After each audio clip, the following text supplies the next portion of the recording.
ओम नमोस्तु नमोस्तु नमोस्तु नमोस्तु। नमो लोये श्रोत्रिकाळवर्ती अर्हन्ताणं। नमो लोये श्रोत्रिकाळवर्ती सिद्धाणं। नमो लोये श्रोत्रिकाळवर्ती आयर्याणं। नमो लोये श्रोत्रिकाळवर्ती उवज्जायणं।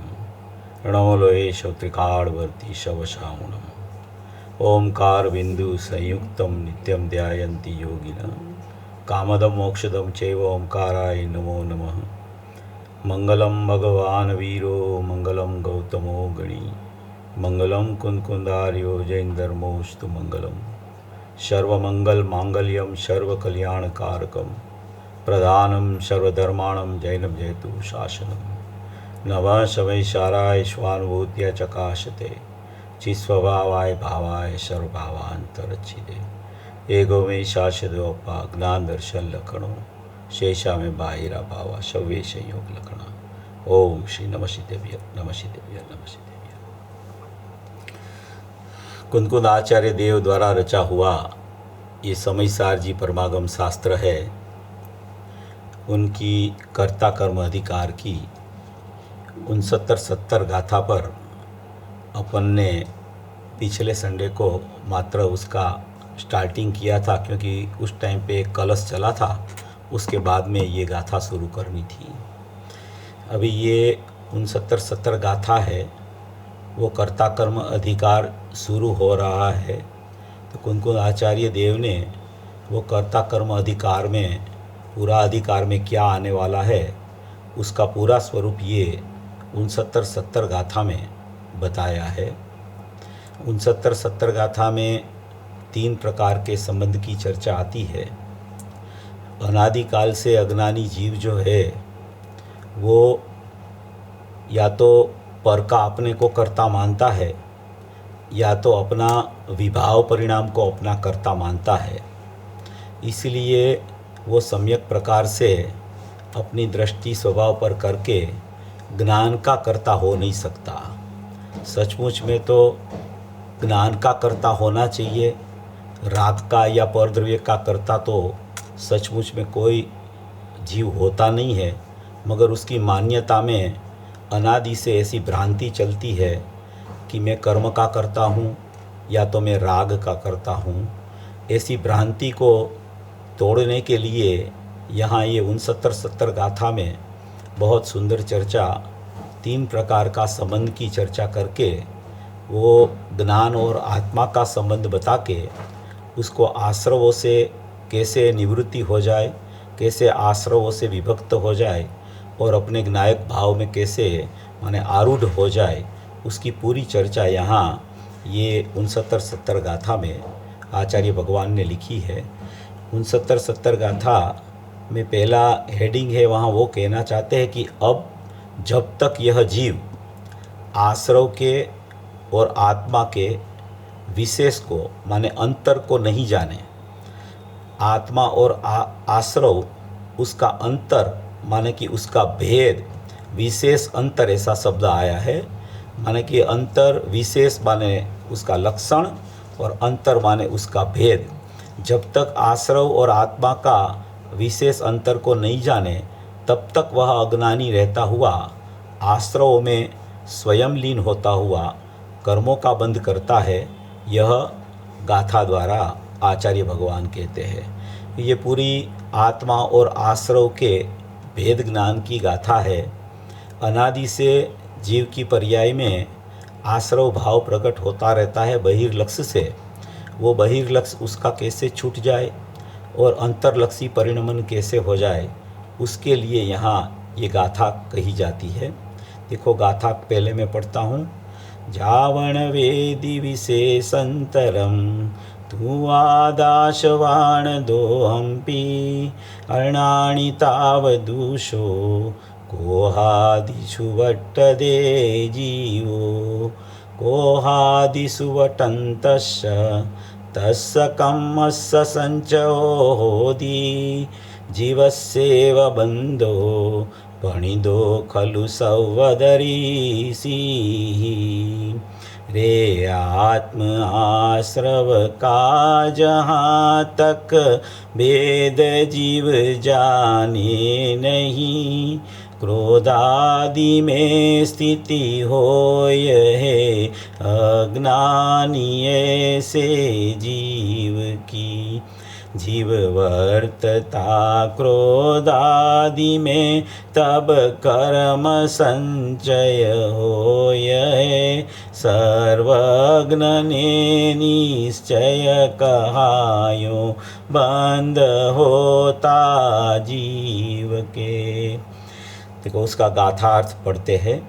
जीव जब तक आत्मा और आश्रव इन दोनों के अंतर और भेद को नहीं जानता, तब तक वह अज्ञानी रहता हुआ क्रोधादिक आश्रव में प्रवर्तता है। क्रोधादिक में प्रवर्तमान उसके कर्म का संचय होता है। वास्तव में इस प्रकार जीव के कर्मों का बंध सर्वज्ञ देवों ने कहा है। क्या कहना चाहते हैं गाथा अर्थ में कि जब तक आत्मा और आश्रव का इन दोनों का अंतर भेद जब तक वो जीव जानता नहीं है, तब तक वो अज्ञान रूप प्रवर्तता है, अज्ञानी रहता है। जब तक उसको आत्मा और आश्रव पृथक पृथक है, आत्मा माने त्रिकाली द्रव्य, आत्मा माने मेरा चैतन्य स्वभाव, आत्मा माने परिपूर्ण आत्म तत्व, ज्ञायक भाव, ध्रुव तत्व, अपरिणामी तत्व, शाश्वत तत्व, जो ज्ञानमय भाव है उसको आत्मा कहा जाता है। जो दृष्टि का विषय है, जो उपादेयभूत तत्व है, जो अभेद है, जो अखंड है, कि जिसमें अनंत गुण भरे हुए हैं, जिसके असंख्य प्रदेश है, जो निर्विकल्प वस्तु मात्र है, वो द्रव्य क्षेत्र काल भाव से अखंडित, जो खंडित नहीं होती हुई ऐसी एक त्रिकाल सत्ता है, उसको यहाँ आत्मा कहा जाता है। और आश्रव भाव है वो अपनी पर्याय में होता हुआ, ये आत्मा है वो द्रव्य स्वभाव है, और आश्रव भाव है वो अपनी पर्याय में बहिर्लक्ष्य से पराश्रित पर्याय में आश्रव भाव की प्रकटता होती है। तो आश्रव भाव जो प्रकट होता है, पुण्य पाप का भाव जो प्रकट होता है, उसका और आत्मा का वो दोनों है पृथक पृथक, मगर जब तक वो पृथक है ऐसा उसको ख्याल में नहीं आता, तब तक क्या होता है कि तब तक जीव अज्ञानी रहता है। तब तक जीव अज्ञानी रहता है तो क्रोधादिक आश्रव में प्रवर्तता है।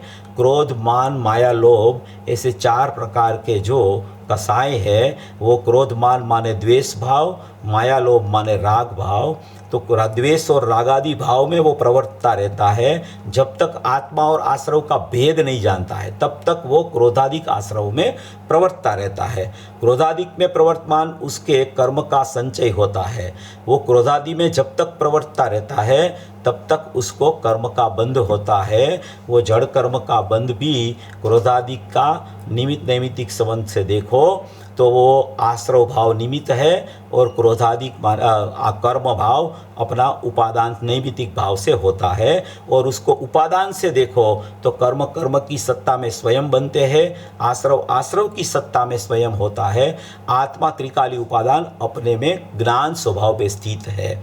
तो कर्म का संचय होता है। इस प्रकार जीव के कर्मों का बंध सर्वज्ञ देवों ने कहा है। जब तक आत्मा आश्रव में प्रवर्तता रहता है, तब तक उसको कर्म का बंध नियम से होता है। तो यहाँ ये बहुत सी बातें ये गाथा में आने वाली है। तीन प्रकार का संबंध यहाँ बताएंगे। एक तो यहाँ तादात्म्य संबंध बताएंगे, दूसरा यहाँ संयोग सिद्ध संबंध बताएंगे, तीसरा यहाँ एक क्षेत्रावगाह संबंध बताएंगे। एक तादात्म्य सिद्ध संबंध वो अपने ज्ञान के साथ में होता है। संयोग सिद्ध संबंध जो रागादि भाव क्रोधादि भाव है उसके साथ में होता है। और एक क्षेत्रावगाह संबंध है वो कर्म के साथ में होता है। ऐसे तीन संबंध यहाँ एक ही गाथा में बताएंगे। सभी जीव, कोई भी जीव अज्ञानी जीव भी होवे, उसके पास भी अभी आत्मा है, तो आत्मा का उसके साथ में ज्ञान के साथ में उसका नित्य तादात्म्य संबंध चल रहा है। वो जीव अभी जब तक अज्ञान दशा में प्रवर्त रहा है, ज्ञानी नहीं हुआ, तब तक उसको आश्रव भाव प्रकट होते हैं, वो आश्रव भाव के साथ संयोग सिद्ध संबंध उसका वर्तता रहता है। ज्ञानी के होने के बाद में आश्रव होता है, उसमें ज्ञानी का स्वामित्व नहीं होता। मगर जो अज्ञानी का आश्रव भाव प्रकट हो रहा है, वो आश्रव भाव प्रति समय शुभ अशुभ भाव संयोग सिद्ध संबंध से आत्मा के साथ चलते रहे, और उसके निमित्त से जो कर्म का बंध होता है, वो एक क्षेत्रावगा संबंध भी अज्ञानी की दशा में अभी एक समयवर्ती चल रहा है। तो ये यहाँ 3 प्रकार के संबंध, एक नित्य तादात्म्य संबंध ज्ञान के साथ बताया, एक संयोग सिद्ध संबंध राग के साथ बताएंगे, और तीसरा एक क्षेत्रावगा संबंध कर्म के साथ बताएंगे। तादात्म्य संबंध में जो बात आई है, उसमें तादात्म्य संबंध 2 प्रकार के होते हैं। एक नित्य तादात्म्य संबंध होता है, एक अनित्य तादात्म्य संबंध होता है। नित्य तादात्म्य संबंध जो होता है, वो अपने गुणों के साथ में होता है, अपना त्रिकाली उपयोग के साथ में होता है, अपना स्वभाव के साथ में होता है, अपना परम पारिणामिक भाव लक्षण के साथ में रहता है, उसको नित्य तादात्म्य संबंध बोला जाता है। और एक समय की उत्पाद होने वाली ज्ञान की जो पर्याय है, वो ज्ञान की पर्याय भी वो आत्मा का लक्षण है, आत्मा का उपयोग लक्षण है, तो वो उपयोग लक्षण के साथ भी आत्मा का अनित्य तादात्म्य संबंध कहा जाता है। तादात्म्य सिद्ध संबंध में 2 प्रकार के संबंध लागू पड़ते हैं। पूज्य गुरुदेव श्री ने भी बहुत से प्रवचनों में ये बात ली है। तो ये जो तादात्म्य संबंध है 2 प्रकार के होते हैं। एक तो त्रिकाल तादात्म्य संबंध है, वो अपने असंख्य प्रदेशी आत्मा, अनंत गुणात्मक आत्मा, उसकी त्रिकाल सत्ता और उसका अनंत गुण के साथ उसका भाव। तो द्रव्य क्षेत्र काल भाव निर्विकल्प वस्तु, असंख्य प्रदेशी क्षेत्र, और उसकी त्रिकाल भाव उसका, वो अनंत गुणों का भाव, और उसकी त्रिकालता काल माने। तो ये जो द्रव्य क्षेत्र काल भाव से अखंडित जो परमात्मा है, उसके साथ में आत्मा नित्य तादात्म्य संबंध से रहता है। दूसरा संबंध जो है वो संयोग सिद्ध संबंध है। मगर तादात्म्य सिद्ध संबंध में एक गुणों के साथ में नित्य तादात्म्य संबंध होता है, एक पर्याय के साथ में अनित्य तादात्म्य संबंध होता है। यहाँ पर्याय के साथ में अनित्य तादात्म्य संबंध ज्ञानी होने के समय में अनुभव के काल में बताया गया है कि जब उसको ऐसे अपने ज्ञान स्वभाव की आत्मा की प्रतीति आती है, वो अपने ज्ञान स्वभाव निसंक हो जाता है, तब उसको सम्यक प्रकार से अनित्य तादात्म्य संबंध शुरू होता है। मगर उसके स्वभाव से देखें तो ज्ञान की पर्याय है, उसमें ज्ञान की क्रिया चलती है, तो उसका भी ज्ञायक के साथ में अनित्य तादात्म्य संबंध जरूर रहता है। वो 17-18 गाथा में भी आया है, 181, 82, 83 गाथा में भी आया है, नियम समयसार कलश टीका में 8वां कलश में भी आया है, बहुत सी जगह पे 140 कलश में है, बहुत सी जगह पे ये बात आचार्य भगवान ने, साधक जीवों ने और पूज्य गुरुदेव श्री ने ली है। तो ये एक तादात्म्य सिद्ध संबंध है। दूसरा संबंध है वो संयोग सिद्ध संबंध है। संयोग सिद्ध संबंध पराश्रित पर्याय जो विभाव वाली जो चल रही है, आश्रव भाव वाली चल रही है, उसके साथ में आत्मा का संयोग सिद्ध संबंध है। संयोग सिद्ध संबंध कहने से ही वो आत्मा के साथ उसकी जुदाई रहती है। संयोग माने जुदाई, स्वभाव माने की एकता, संयोग माने जुदाई। संयोग सिद्ध संबंध कहने से ही आश्रव से आत्मा जुदा है, वो सचमुच में पता चलता है। और तीसरा संबंध बताया है एक क्षेत्रावगा संबंध। ये कर्मों के साथ में एक क्षेत्रावगा संबंध होता है। ये 3 प्रकार के संबंध जो वर्तमान में अज्ञानी को चल रहे हैं। तो ये क्या कहना क्या चाहते हैं कि 3 प्रकार की क्रियाएं चलती है। क्रियाएं कितनी चलती है? 3 प्रकार की चलती है क्रिया। एक तो ज्ञान क्रिया चलती है, वो अपनी स्वभावभूत क्रिया है। एक तो क्या है कि विकार रूप क्रिया चलती है, विभाव रूप क्रिया चलती है, वो संयोग सिद्ध संबंध में जाती है। ज्ञान क्रिया तादात्म्य सिद्ध संबंध में जाती है। और जो जड़ की क्रिया चलती है, 3 प्रकार की क्रिया में एक ज्ञान की क्रिया वो तादात्म्य संबंध में जाती है, अनित्य तादात्म्य संबंध में, और ज्ञान गुण है वो नित्य तादात्म्य संबंध में जाता है। और एक विभाव रूप क्रिया चलती है जो क्रोधादि भाव की, माने क्रोधादि माने क्रोध मान माया लोभ सब आ गया उसमें, वो संयोग में जाती है, दूसरे नंबर की क्रिया संयोग सिद्ध संबंध में। और तीसरी क्रिया है वो जड़ की क्रिया है, जड़ कर्म की क्रिया है, वो एक क्षेत्रावगा संबंध में जाती है। तो 3 प्रकार की क्रियाएं हैं, ज्ञान क्रिया, रागादि क्रिया, विभाव क्रिया, और एक जड़ की क्रिया। क्रियाएं 3 प्रकार की, संबंध 3 प्रकार के, क्रियाएं 3 प्रकार की, और भगवान आत्मा निष्क्रिय शुद्ध पारिणामिक। वो भगवान आत्मा चैतन्य स्वभाव जो त्रिकाली द्रव्य, जिसके लक्ष्य करने से, जिसमें अहम करने से, जिसमें पर्याय तादात्म्य होने से उसको अनुभूति शुरू हो जाए, और वो सचमुच में जो विभाव के साथ, रागादि के साथ जो संयोग सिद्ध संबंध था उसका सम्यक प्रकार से उसको ज्ञान हो जाए कि ये संयोग सिद्ध संबंध ही था, मगर मैं उसको अपना मानता था, इसलिए मैं उसको संयोग नहीं मानता था और मैं उसको मेरा मानता था उसको। तो ये जो 3 प्रकार की क्रियाएं बताई गई है,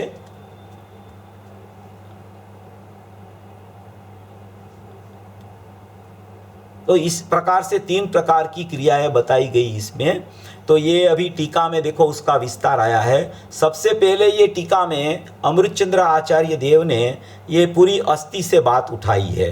ये कुनकुन आचार्य ने, पूज्य गुरुदेव श्री बोलते हैं कि ये भरत क्षेत्र में तीर्थंकर जैसा काम किया है, तीर्थंकरों का विरह बुला दिया। ऐसा कुनकुन आचार्य ने भरत क्षेत्र में आके पंच परमागम की रचना करके माने कि तीर्थंकर जैसा काम कर दिया। और उसके टीकाकार अमृतचंद्र आचार्य जो हुए उसने गणधर जैसा काम कर दिया। ये दोनों की ऐसी जोड़ी है कि जब कुनकुन आचार्य कुछ बात नास्ति से भी करे तो अमृतचंद्र आचार्य उसकी अस्थि से बात करते हैं, और कुनकुन आचार्य अस्थि से बात करे तो अमृतचंद्र आचार्य देव नास्ति से बात करते हैं। ऐसी अस्थि नास्ति परख ये दोनों की जोड़ी ने अस्थि नास्ति अनेकांत सिद्ध करने की प्रक्रिया शास्त्रों में डाली है। तो ये जो अमृतचंद्र आचार्य देव है वो पूज्य गुरुदेव श्री उसका इतना बहुमान करके बोलते हैं कि ये तो चलते फिरते सिद्ध है। अमृतचंद्र आचार्य कैसे है कि चलते पैर फिरते सिद्ध है।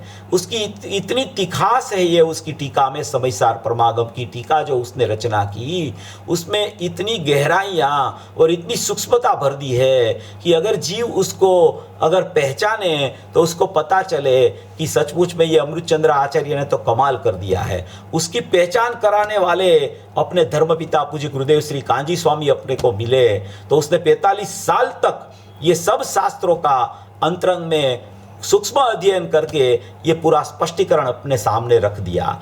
ऐसी जो एक महान विभूति जिसने अध्यात्म क्रांति इस भरत क्षेत्र में लाई, ऐसे जो पूज्य गुरुदेव श्री के ये प्रवचन जो इसमें आए हुए हैं उसके आधार से अपन चर्चा करते हैं। ये टीका का पहला पैराग्राफ पढ़ते हैं।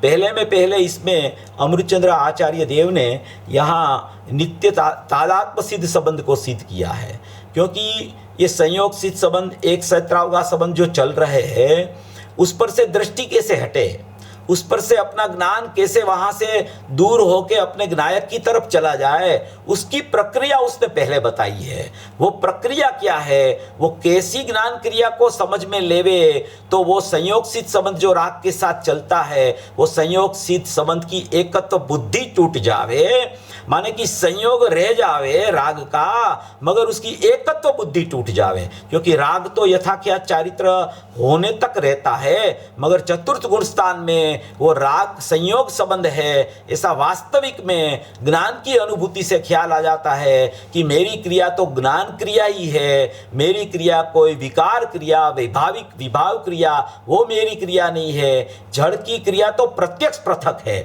इसलिए वो तो मेरी क्रिया हो ही नहीं सकती। मगर जो विभाव की क्रिया है वो मेरी पर्याय का परिणमन में चलती है, वो क्रिया से भी मेरी दृष्टि कैसे उठ जाए कि मेरा ज्ञान जब वहाँ से व्यावृत होकर अपने ज्ञायक स्वभाव तरफ परिणमित हो जाए, तब मेरी श्रद्धा में ऐसी निसंकता आ जाए कि मेरा ज्ञान की क्रिया का परिणमन में ज्ञायक भाव ही बस रहा है, तो वही मेरी वस्तु सत्ता है। और ये रागादि भाव मेरा सचमुच में स्वभाव नहीं, वो संयोग सिद्ध संबंध है, तो संयोग रूप ही रहता है। उसकी एकत्व बुद्धि टूट जाए तो उसकी एकत्व बुद्धि टूटने से ज्ञान में आत्मा की एकत्वता हो जाती है।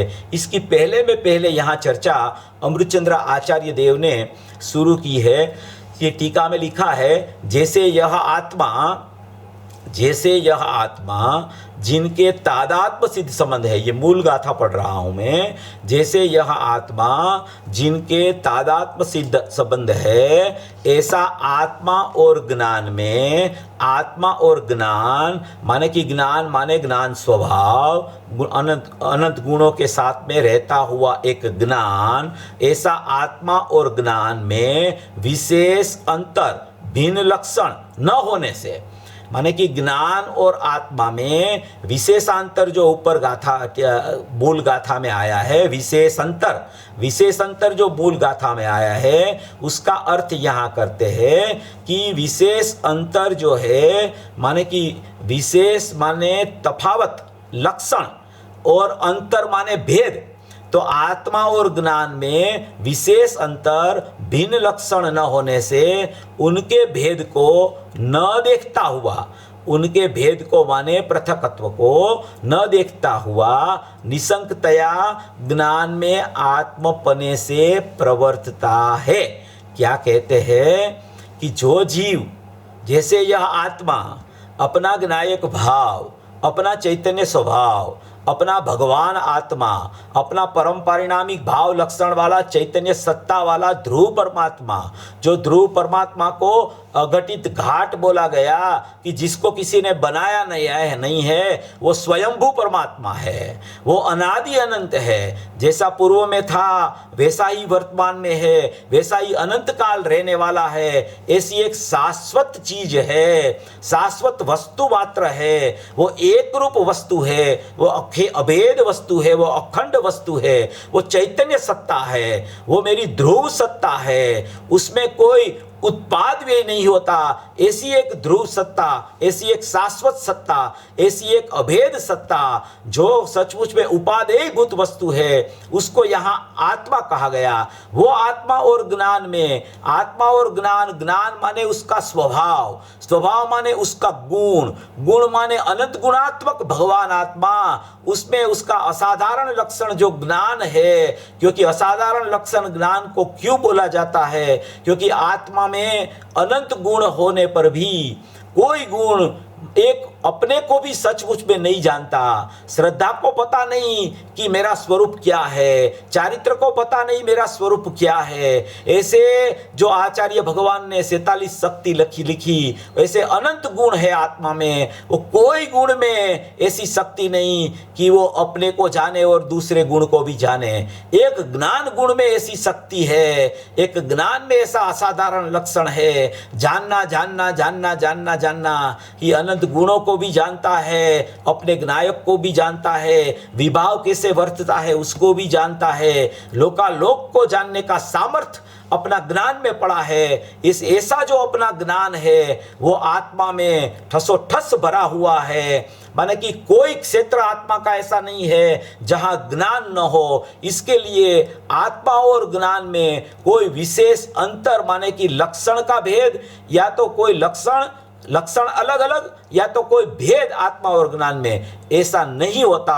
इसलिए आत्मा और ज्ञान में विशेष अंतर भिन्न लक्षण न होने से उनके भेद को, पृथकत्व को न देखता हुआ निसंकतया ज्ञान में आत्मपने से प्रवर्तता है। देखो, ज्ञान में आत्मपने से प्रवर्तना, वो प्रवर्तना आत्मपने से प्रवर्तना, उसका नाम परिणमन है।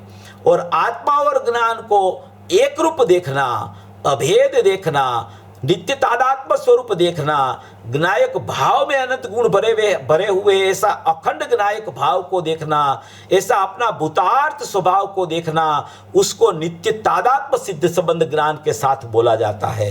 तो ऐसा उसमें अंदर में ज्ञायक में कोई गुणों का भेद नहीं, कोई प्रदेशों का भेद नहीं, त्रिकाल सत्ता ऐसी है, अपने द्रव्य क्षेत्र काल भाव से अखंडित एक सत्ता अंदर में विद्यमान है। ऐसी नित्य तादात्म्य रूप सत्सिद्ध सत्संबंध वाली सत्ता, वो मेरी परिपूर्ण सत्ता है, वो मैं ज्ञायक भाव हूं, वो मैं चैतन्य सत्ता हूं, वो मैं ध्रुव सत्ता हूं, ऐसा यहां कहना चाहते हैं। अभी ऐसी सत्ता है, ऐसी सत्ता जब तक ज्ञान में ख्याल में नहीं आती तब तक उसका संयोग सिद्ध संबंध राग के साथ में संयोग सिद्ध संबंध चलता रहता है, एकत्व बुद्धि चलती रहती है।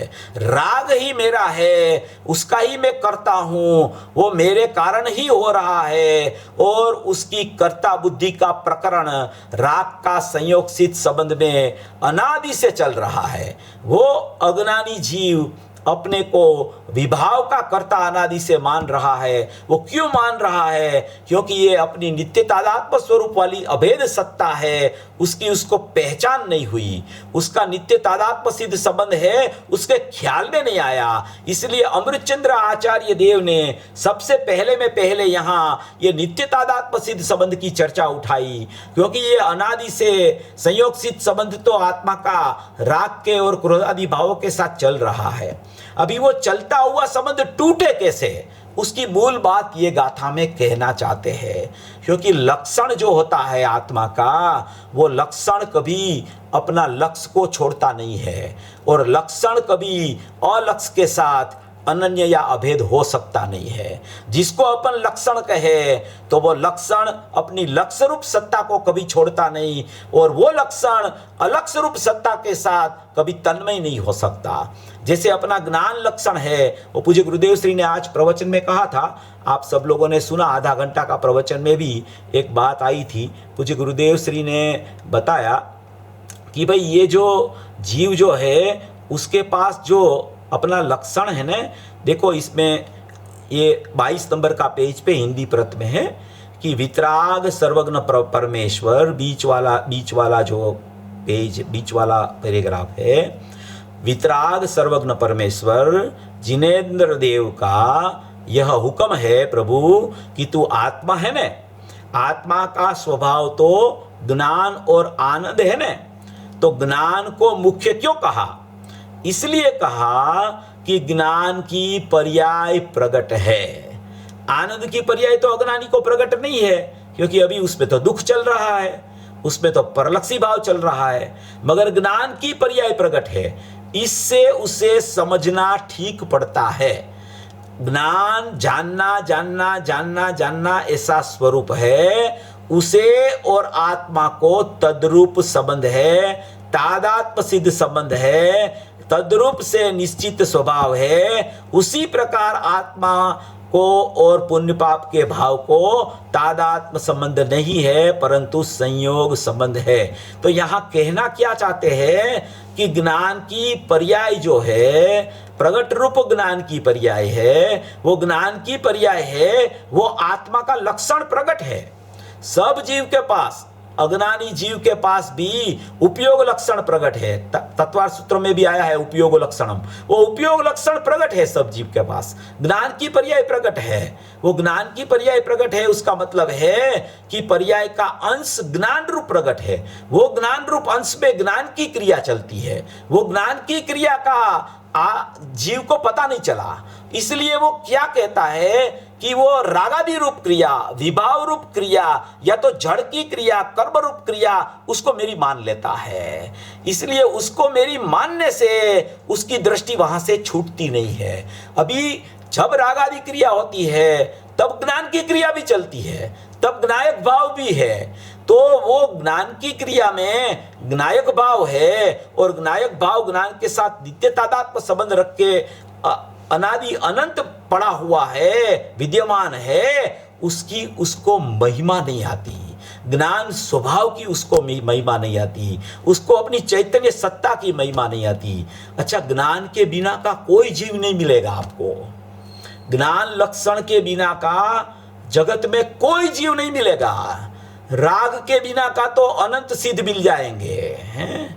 माने कि राग नहीं है ऐसा जीव तो बहुत मिलेंगे। सम्यक दृष्टि जीव को भी अनुभव के काल में राग नहीं होता, इसलिए उसको संयोग सिद्ध संबंध बोला जाता है, क्योंकि वो पृथक भाव है, परलक्षी भाव है, पराधीन भाव है, कर्म की सत्ता को माने कि लक्ष्य करके प्रकट होने वाला भाव है। इसलिए वो राग सचमुच में तो पुद्गल के लक्ष्य से होता है, इसलिए संयोग सिद्ध संबंध वाला भाव को तो सचमुच में पुद्गल का बोला जाता है।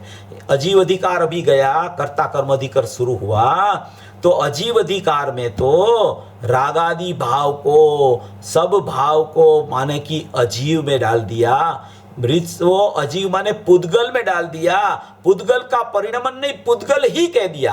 क्यों पुद्गल कह दिया? क्यों संयोग संबंध को पुद्गल कह दिया? वो एक क्षेत्राव का संबंध तो पुद्गल में है, मगर संयोग संबंध को भी क्यों पुद्गल कहते हैं? क्योंकि वो सचमुच में एक क्षेत्रावगा संबंध वाला कर्म के लक्ष्य से पराधीन भाव प्रकट होता है, इसलिए जिसके लक्ष्य से प्रकट होता है इसलिए उसको भी पुद्गल कहा जाता है। ऐसे यहाँ कहते हैं कि तेरी सत्ता में तो तेरा ज्ञायक भाव तो सचमुच में ज्ञान गुण से तादात्म्य सिद्ध संबंध, नित्य तादात्म्य सिद्ध संबंध रखता है। और ऐसा नित्य तादात्म्य सिद्ध संबंध ज्ञान के साथ जो तेरा है, ऐसा पता कहाँ चलता है? तो कि ऐसा पता एक ज्ञान की क्रिया प्रति समय प्रकट अंश रूप है। वो ज्ञान की पर्याय जो प्रकट अंश रूप है उसमें ज्ञान की क्रिया चलती है।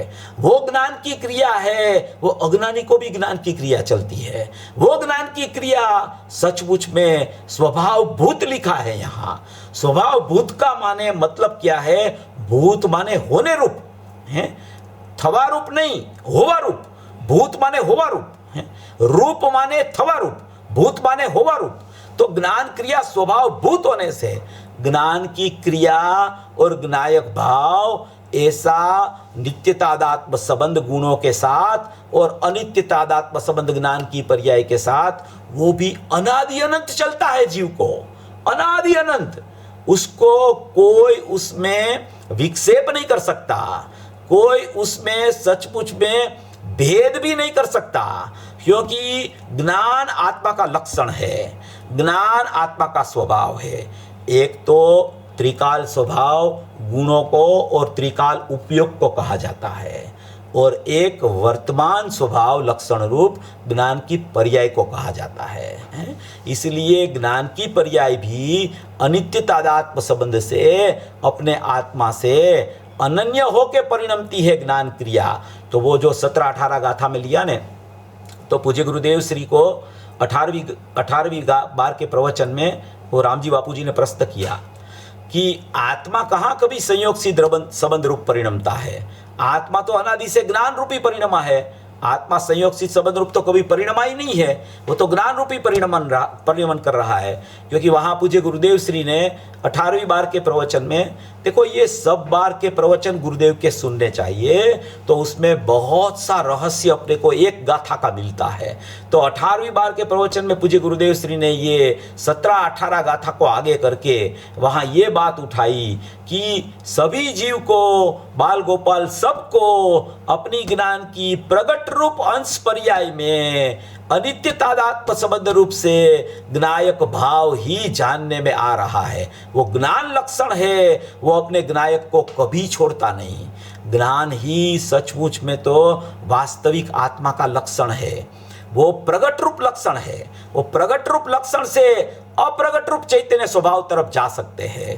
पूज्य वेंश्री ने भी बोला कि ज्ञान की दोरिये तू चला जा, तो वहाँ ही ज्ञायक पड़ा है। वो अनुभव प्रकाश में दीपचंद जी ने भी यही बात बोली थी कि तू ज्ञान की दोरिये चला जा, तो वहाँ ज्ञायक पड़ा है। वही बात गुरुदेव ने और वेंश्री ने दोहराई। तो यहाँ ये कहना चाहते हैं कि ज्ञान आत्मा का स्वभाव है, प्रगट रूप ज्ञान की पर्याय भी आत्मा का लक्षण है, और लक्षण नियम से लक्ष्य को प्रसिद्ध करके ही व्यय होता है।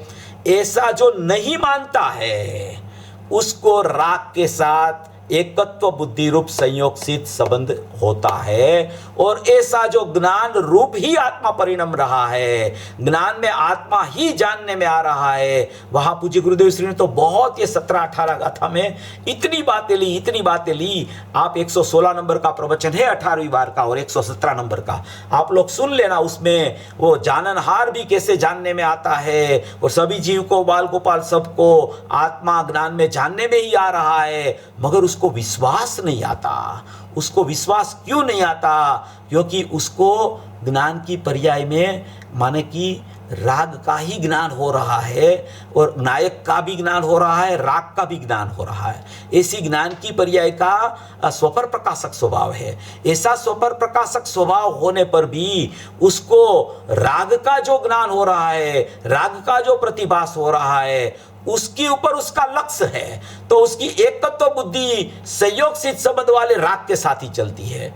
और ज्ञायक का भी प्रतिभास हो रहा है, ज्ञायक भी जानने में आ रहा है। वो ज्ञायक का उसको विश्वास न होने से, वो ज्ञायक ही जानने में आ रहा होने पर भी उसका विश्वास नहीं आने से उसकी प्रतीति प्रीतिपूर्वक नहीं आती है।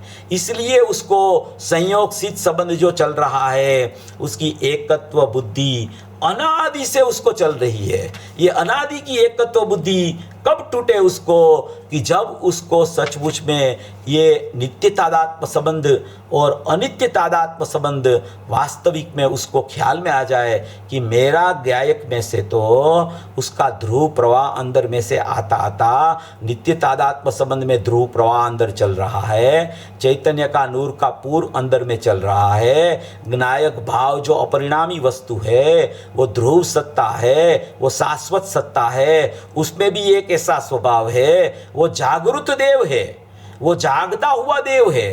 अंदर में एक जीवन चल रहा है, जागृत जीवन है अंदर में। वो पूज्य बेनश्री ने बोला ना कि जाग तो जीव उबो चेते क्या जाए, तो गुरुदेव ने ये बात को भी बहुत आगे की कि जागृत जीव है अंदर में एक जीवन है, ज्ञायक भाव में जीवन चल रहा है।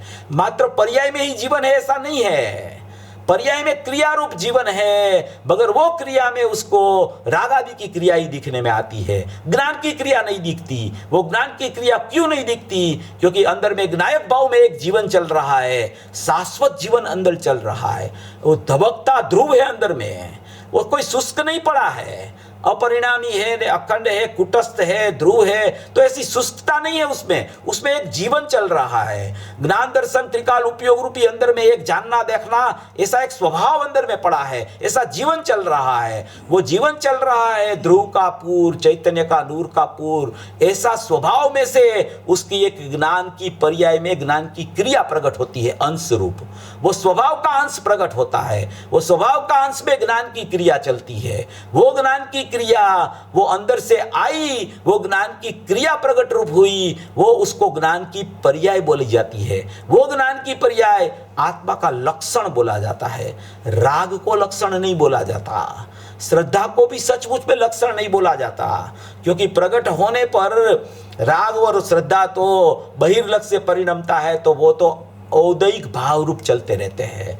ज्ञान का उपयोग लक्षण है, वो क्षयोपम भाव रूप होते हुए भी उसमें ज्ञान ज्ञान ज्ञान ज्ञान ज्ञान ज्ञान जानना जानना जानना जानना, ऐसा एक जानने रूप परिणमन चल रहा है। अगर ज्ञान में जानना न हो और ज्ञान अपना स्वभाव न हो तो सचमुच में उसको राग चल रहा है संयोग में, वो भी पता न चले। इसलिए ऊर्ध्व ज्ञान का जानने रूप स्वभाव को करना है कि मेरा स्वभाव में जाननहार हूं और मेरा स्वभाव में जानना जानना जानना जानना ज्ञान की क्रिया चल रही है। वो ज्ञान की क्रिया है, वो सचमुच में रागादि क्रिया मेरी नहीं है, इसलिए ज्ञान की क्रिया मेरी है। और सचमुच में तो निष्क्रिय ज्ञायक शुद्ध चैतन्य परम परिणामिक भाव लक्षण वाला स्वभाव वाला नित्य तादात्म्य संबंध वाला भगवान आत्मा वही मैं हूं, ऐसा यहाँ अमृतचंद्र आचार्य देव ऐसा बता रहे हैं कि यह आत्मा जिनके तादात्म्य सिद्ध संबंध है, ऐसे आत्मा और ज्ञान में विशेष अंतर भिन्न लक्षण न होने से उनके भेद को न देखता हुआ निसंकतया ज्ञान में आत्मपने से प्रवर्तता है। वो भेद जब तक नहीं दिखता, उसको अभेद दिखने में आता है, तो वो निसंक रूप से आत्मा में माने कि प्रवृत्ति करने लगता है। राग की एकत्व बुद्धि छूट जाती है और अपनी स्वभाव के साथ उसकी परिणमन रूप ज्ञान क्रिया चलने लगती है। उसको बोला जाता है कि इसको ये प्रतीति हो गई आत्मा की। देखो, ये प्रतीति होने के बीच में ज्ञान की ऐसी ऐसी प्रवृत्तियां चलती रहती है, क्योंकि निर्णय ज्ञान करता है, निर्णय नियम से ज्ञान में होता है। ये राग चल रहा है, वो भी निर्णय ज्ञान में होता है। एक क्षेत्र होगा संबंध कर्म का हो रहा है, वो भी निर्णय ज्ञान में होता है। ज्ञान और आत्मा का नित्य तादात्म्य सिद्ध संबंध है, वो भी निर्णय ज्ञान में होता है। वो कहाँ होता है निर्णय? तो क्या वो निर्णय ज्ञान की पर्याय में होता है। निर्णय वाला जीव जो है वो आगे बढ़ता है। जब तक वो निर्णय नहीं होता कि मेरा स्वभाव कैसा है, मेरा स्वभाव में सचमुच में आत्मा और ज्ञान का कोई तफावत नहीं है, कोई लक्षण भेद नहीं है, इसलिए वो भेद से उसको नहीं देखना। वो भेद जो पड़ता है वो सचमुच में आश्रव भाव है। जब तक भेद नहीं दिखता तब तक ज्ञान और आत्मा का सचमुच में नित्य तादात्म्य संबंध रहता है। ऐसा निर्णय एक समय की ज्ञान की क्रिया रूप पर्याय में होता है। ये यहाँ तो ये बताया कि निसंकतया ज्ञान में आत्मपने से प्रवर्तता है, और वहाँ ज्ञान में आत्मपने से प्रवर्तता हुआ वह ज्ञान क्रिया का स्वभावभूत होने से निषेध नहीं किया जाता, इसलिए जानता है और जानने रूप में परिणमित होता है। देखो, ये यहाँ जानता है और जानने रूप में परिणमित होता है। ज्ञान क्रिया स्वभावभूत होने से निषेध नहीं किया जाता और निसंकतया वो ज्ञान में आत्मपने से प्रवर्तता है। तो ये अनुभूति की चर्चा है। अभी ये उसको अज्ञानी जीव को अनुभूति कैसे करना, उसके पास त्रिकाली द्रव्य भी है, उसके पास संयोग में रागादि भाव भी चलते हैं, उसके साथ एक क्षेत्राओं का संबंध भी कर्म का बंध प्रति समय आश्रव में जब तक प्रवृत्तिशील है तब तक कर्म का बंध भी चल रहा है। ये तो एक स्थिति है अज्ञानी जीव की, और प्रगट रूप उसके पास ज्ञान की पर्याय वर्तमान में प्रगट है। वो ज्ञान की पर्याय में ही सचमुच में सब प्रक्रिया चलती है, सब निर्णय की भूमिका, विधि निषेध की भूमिका, हेय उपादेय की भूमिका, ये सब प्रक्रिया ज्ञान की पर्याय में चलती है। ज्ञान की पर्याय है ना, वो एक ब्रिज की तरह है। ब्रिज, वो ब्रिज पे ज्ञान की पर्याय खड़ी है। एक तरफ भगवान आत्मा है, एक तरफ रागादि भाव है, वो ब्रिज पे खड़ी है। अभी वो ब्रिज पे खड़ी खड़ी वो निर्णय करती है कि मेरे को किस तरफ जाना है। बस यही निर्णय में पूरा जैन दर्शन है। जिसको ये निर्णय वास्तविक हो जाता है, वो निर्णय वाला ज्ञान है, वो आत्मा की तरफ अभेद होकर परिणमित कर लेता है। वो आत्मा ही मैं हूं, ऐसा निर्णय उसको हुआ। ज्ञान की क्रिया में ज्ञान की ही क्रिया होती है, रागादि क्रिया मेरे आत्मा में या आत्मा के स्वभाव वाला ज्ञान है उसमें नहीं होती। ऐसा निर्णय जिसको होता है, वो निर्णय वाला जीव है, वो सचमुच में आगे बढ़ता है। वो आगे बढ़ते बढ़ते बढ़ते बढ़ते उसको जब अनुभूति होने वाली है, उसके बीच में उसके बहुत से प्रकार चलने लगते हैं। वो बहुत से प्रकार में उसको पहले पता चलता है कि ये जो मेरी ही पर्याय में, पराश्रित पर्याय में जो राग चलता है, वो राग में, राग ज्ञान में ख्याल आता है। उसको पता चलता है ये राग चल रहा है। शास्त्र पढ़ने का राग, जिनेंद्र भगवान की वाणी सुनने का राग, गुरुदेव की वाणी सुनने का राग, ये जो राग चल रहा है वो राग है, वो विभाव प्रक्रिया है। वो विभाव प्रक्रिया राग की चल रही है। वो उसका जानना कहाँ होता है? तो कि वो मुझे पता चला कि ये विभाव चल रहा है, ये राग चल रहा है, तो वो ज्ञान में पता चलता है। वो ज्ञान लक्षण है, वो ज्ञान का जानना स्वभाव है। वो पूरा जानता है सब, वो कभी जानना छूटता नहीं ज्ञान की पर्याय में। वो ज्ञान का उपयोग सब जानता है, तो उसको पता चलता है कि ये राग हो रहा है। तो तो राग हो रहा है, तो वो राग कैसे हुआ? तो कि राग नियम से बहिर्लक्ष्य से होता है, शास्त्र की सन्मुखता से होता है, पर के लक्ष्य से होता है। विभाव की प्रगटता कभी स्वभाव के लक्ष्य से नहीं होती, विभाव की प्रगटता नियम से पर के लक्ष्य से होती है। तो उनको ये ज्ञान में ख्याल आता है कि ये विभाव चल रहा है, ये ख्याल में आ गया, फिर उसको ऐसा लगता है कि ये विभाव को कैसे छोड़ना, ये विभाव की तरफ से कैसे मेरे को मेरे स्वभाव की तरफ मुड़ना। तो वो विचार करते करते, उसके ज्ञान में विचार चलते चलते उसको पता चलता है कि मेरा स्वभाव तो जानना है, मेरा स्वभाव तो ज्ञान है, और अभी मेरा ज्ञान का अंश रूप मेरा पर्याय तो ज्ञान की क्रिया प्रकट है, वो क्रिया में तो मुझे ये जानना हो रहा है कि यह राग चल रहा है। तो उसको ऐसा लगता है कि ये ज्ञान की क्रिया है, वो ज्ञान की क्रिया किसकी है, वो कहां से आ रही है, वो प्रवाह कहां से आया है? तो कि वो अंदर में एक ज्ञायक भाव है, वो ध्रुव स्वभाव है, वहां से ज्ञायक का ध्रुव प्रवाह बहता बहता बहता, चैतन्य का नूर का पूर बहता बहता बहता बहता वो मेरी ज्ञान की एक समय की पर्याय में आया, वो बहता बहता मेरी पर्याय में आया। जैसे 17-18 गाथा में भी बोला कि ज्ञान क्रिया में बाल गोपाल सबको अनुभूति स्वरूप भगवान आत्मा जानने में आ रहा है। तो वो अनुभूति स्वरूप भगवान आत्मा है, वो ज्ञायक भाव है, और जो वहां से अंश रूप पर्याय प्रकट होती है, वो अंश रूप पर्याय प्रकट हुई, वो जानन क्रिया है। वो जानन क्रिया का मूल माने कि स्थान कहाँ है, वो कहां से निकली है वो पर्याय? तो कि वो तो मेरा जानन रूप स्वभाव, मेरा ज्ञान क्रिया मेरे ज्ञायक में से प्रकट होती है, मेरा ज्ञायक में से ज्ञान पर्याय प्रकट होती है, वो ज्ञायक में से ज्ञान पर्याय प्रकट हुई, वो तो मेरा लक्षण है। तो वो राग मेरा लक्षण नहीं, क्योंकि राग पराश्रित है। राग तो मुझे राग को भी नहीं जानता, राग ज्ञान को भी नहीं जानता, राग ज्ञायक को भी नहीं जानता, और ज्ञान की पर्याय है वो ज्ञायक को भी जानती है, राग को भी जानती है, लोकालोक का जानने का सामर्थ्य उसमें है। ऐसा अंश जो मेरा ज्ञान का है वो ज्ञायक में से प्रकट होता हुआ बाहर निकला है। तो उसको पता चलता है कि ये ज्ञान की पर्याय जो है वो ये ब्रिज पर खड़ी है, वो ऐसे निर्णय करती है। वो क्या निर्णय करती है कि इस तरफ जहां मैं जाऊंगा तो वहां मेरा ज्ञायक भाव है, वहां से ही तो मैं निकली हूं, और मैं ही, वही तो मेरा लक्ष्य है, वही तो मेरा पिता है। मैं जहां से निकली उसी को मैं भूल गई हूं, और मैं जहां नहीं गई थी वो ही मेरे खरेखर ख्याल में आ रहा है रागादि भाव। तो उसे एक निर्णय की भूमिका आने की तैयारी होने लगती है। देखो, जो भाव अपने आत्मा को प्रसिद्ध न करे वो भाव कभी अपना भाव नहीं हो सकता। जो भाव से बंद होवे वो राग भाव कभी अपना नहीं हो सकता। जो भाव से सचमुच अपनी प्रगटता न होवे ज्ञायक की, वो भाव मेरा भाव नहीं हो सकता। जो भाव से कर्म का बंध हो वो सचमुच में मेरा परिणाम नहीं हो सकता। मेरा परिणाम कैसा होगा कि मेरा परिणाम मेरे को प्रसिद्ध करे, मेरे ज्ञायक को प्रसिद्ध करे, मेरी ध्रुव सत्ता को प्रसिद्ध करे।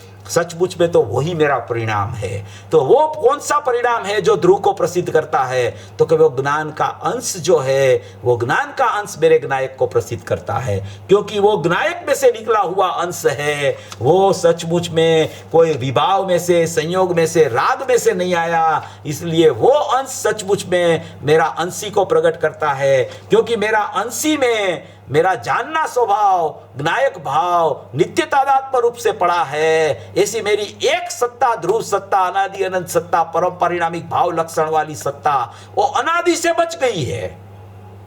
कितना भी विभाव हो गया, रागादि भाव, परलक्षी भाव, चारों गति में फिर गया, चारों गति में फिरता फिरता फिरता एक एक योनि में, अनंत योनि में, एक एक अनंत बार परिभ्रमण किया एक एक योनि में, फिर भी ये ज्ञान स्वभाव वाला ज्ञायक भाव उसमें कुछ नहीं हुआ।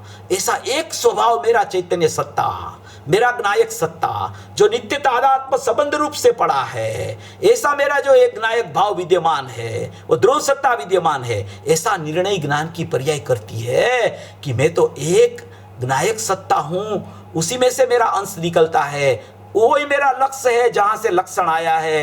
तो वो लक्षण में क्या होता है कि वो लक्षण में लक्ष्य की विद्यमानता ही होनी चाहिए। लक्षण में कभी अलक्ष्य की विद्यमानता कभी नहीं होनी चाहिए। इसलिए ज्ञान लक्षण से सचमुच में ज्ञायक का ख्याल आता है।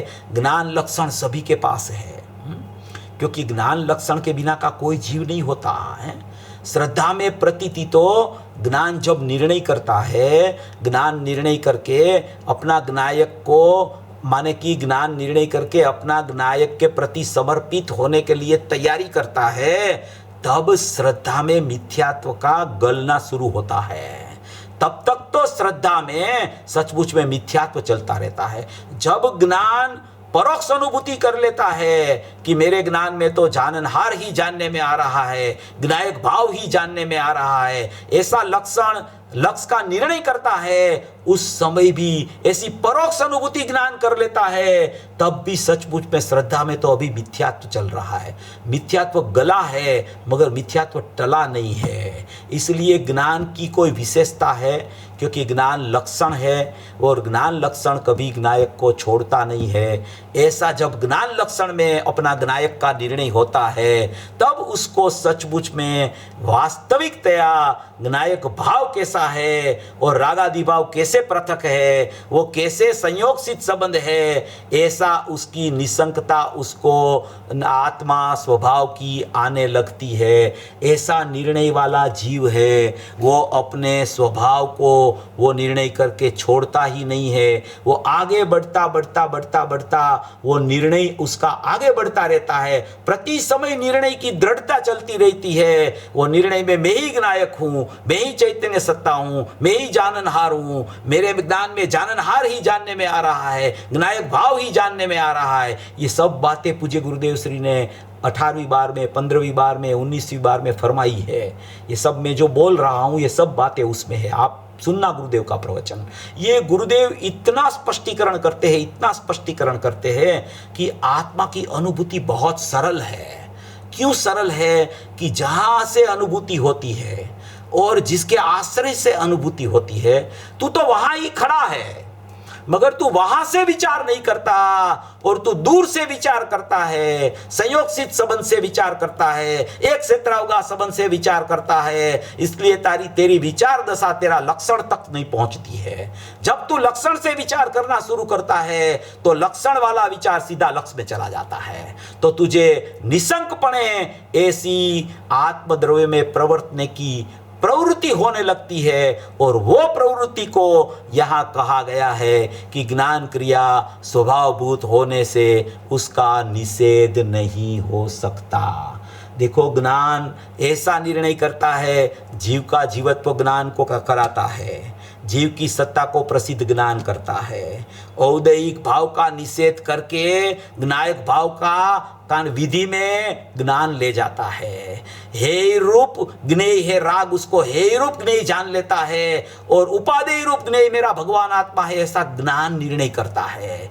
ये सब ज्ञान की एक समय की पर्याय जो अज्ञानी के पास भी प्रकट है, वो प्रकट लक्षण में लक्ष्य का आविर्भाव हो जाता है। वो लक्ष्य की प्रतीति उसको हुई, वो लक्ष्य का ख्याल आया, तो वही समय सामान्य ज्ञान का आविर्भाव और विशेष ज्ञेयाकार ज्ञान का तिरोभाव हुआ। वही समय में राग की सन्मुखता वाली ज्ञान की पर्याय छूटती है और नायक की सन्मुखता वाली ज्ञान की पर्याय का माने कि प्रकटपना आविर्भावपना हो जाता है। उसको कहने में आता है कि ज्ञान क्रिया स्वभावभूत होने से उसको निषेध किया नहीं जाता।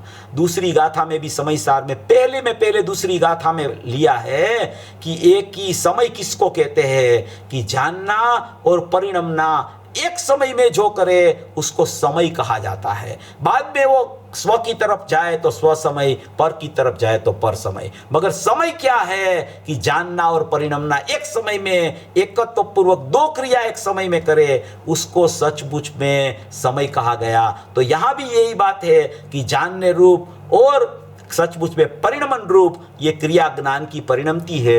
ऐसा स्वभाव जिसके लक्ष्य में आ जाता है उसको सचमुच में ज्ञायक भाव की प्रतीति हो जाती है। उसको सचमुच में लक्षण और लक्ष्य के बीच में ही या तो भेद चले या तो अभेदता चलती है।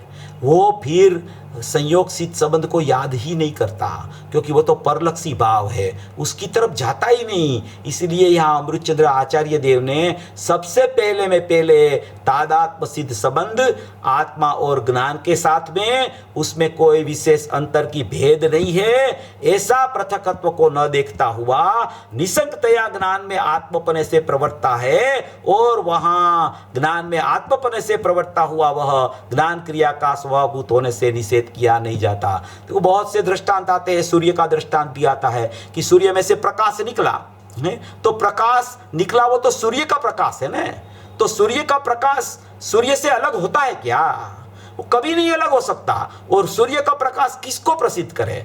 वो किसकी संपत्ति है? वो सूर्य की संपत्ति है, वो सूर्य को प्रसिद्ध करता है प्रकाश, दूसरे किसी को प्रसिद्ध करने नहीं जाता। दूसरा प्रसिद्ध हो जाए वो अलग बात है, मगर वो प्रकाश प्रसिद्ध तो अपने सूर्य को ही करता है। ऐसे ज्ञान का परिणमन जो प्रत्येक समय में क्रिया ज्ञान क्रिया है, वो अपने स्वभाव को ही प्रसिद्ध करती है। ऐसा ख्याल में आना, उसका नाम अनुभूति है, उसका नाम निसंकता हो गई, उसका नाम जाननहार उसके जानने में आ गया, उसका नाम ज्ञान क्रिया स्वभावभूत होने से उसका निषेध नहीं हो सकता। ऐसा स्वभाव यहाँ कुंकुद आचार्य ने जो बात की, आत्मा और आश्रव से भिन्न कैसे पढ़ना, तो कि स्वभाव को जो पहचान लेता है वो आत्मा और आश्रव से भिन्न हो जाता है और उसको ज्ञान क्रिया स्वभावभूत हो जाती है। फिर वो उसकी ज्ञान क्रिया रूप परिणमित होने के बाद में कोई भी आश्रव आवे तो भी भिन्न रूप से जान लेता है। स्वामित्व या एकत्व कभी नहीं होता। एकत्व, ममत्व, कर्तृत्व, भोक्तृत्व, स्वामित्व, कारणत्व, ज्ञातृत्व सब टूट जाता है वहां से, और अपने स्वभाव में आरूढ़ होके वो ज्ञान क्रिया परिणमती रहती है और प्रतीति निरंतर बनी रहती है। ज्ञानी भी विकल्प में आता है तो प्रतीति रूप परिणति निरंतर चलती है। विकल्प में आया तो राग आदि की अस्थिरता का राग चलता है, वो ज्ञान में जानने में आता है। ज्ञान में रहकर सब जानता है। ज्ञान की क्रिया में रहकर माने कि जितना राग है उसको भी जान लेती है, ज्ञायक भाव को जानती हुई परिणमती है, और प्रति समय परिणति रूप सविकल्प दशा में भी ज्ञानी की परिणति प्रतीति रूप चलती रहती है, और बार बार सदुपयोग आता है तो सदुपयोग में अभेदता चलती रहती है। ऐसा ज्ञान क्रिया स्वभावभूत होने से उसका निषेध नहीं हो सकता। गुरुदेव को बहुत लोग बोलते थे ना, ये क्रिया का निषेध करते हैं, क्रिया का निषेध करते हैं, क्रिया का निषेध करते हैं। अरे भैया, गुरुदेव ने वास्तविक क्रिया का आदर किया है और जो विभाविक क्रिया का निषेध किया है, स्वाभाविक क्रिया का पूज्य गुरुदेव श्री ने कभी निषेध नहीं किया। निष्क्रिय शुद्ध पारिणामिक दृष्टि का विषय बतावे और यहाँ ज्ञान की पर्याय में ज्ञान की क्रिया की चर्चा आवे तो वो क्रिया को भी पूज्य गुरुदेव श्री ज्ञान की क्रिया को मुख्य करते थे। ऐसी बहुत सी बातें पूज्य गुरुदेव श्री के प्रवचन में आई है। यहाँ प्रवचन चला था पिछली बार, उसमें ही गुरुदेव ने आखिरी में बोला था 2 मिनट में कि दृष्टि का विषय तो उसके घर में रहता है, यहाँ तो ज्ञान की पर्याय की स्वभावभूत क्रिया की चर्चा चलती है। तो ये पूरी ज्ञान की क्रिया से भेद ज्ञान हो सकता है, क्योंकि ज्ञान की क्रिया प्रगट लक्षण है, सबके पास है। ज्ञायक भाव तो अभी उसके ख्याल में नहीं आया, मगर ज्ञान की क्रिया में जानना हो रहा है, वो ख्याल में आता है। इसलिए कोई भी जीव ज्ञान की क्रिया को समझकर, रागादि भाव को पृथक जानकर, नायक भाव को अभेद नित्य तादात्म्य रूप से जानकर, अनित्य ज्ञान की क्रिया में मैं एक परिपूर्ण परमात्मा परम परिणामिक भाव लक्षण वाला नायक भाव हूँ, ऐसी प्रतीति रूप स्वसंवेदन करके परिणम जाए, उसको यहाँ ज्ञान क्रिया स्वभावभूत होने से उसका निषेध नहीं किया जाता, ऐसा कहने में आया है। आगे की चर्चा अभी अपन अगले रविवार को ये गाथा से करेंगे। सभी मोक्षार्थी जीव ऐसा स्वरूप समझकर मोक्ष मार्ग में प्रयाण करें, ऐसी मंगल भावना।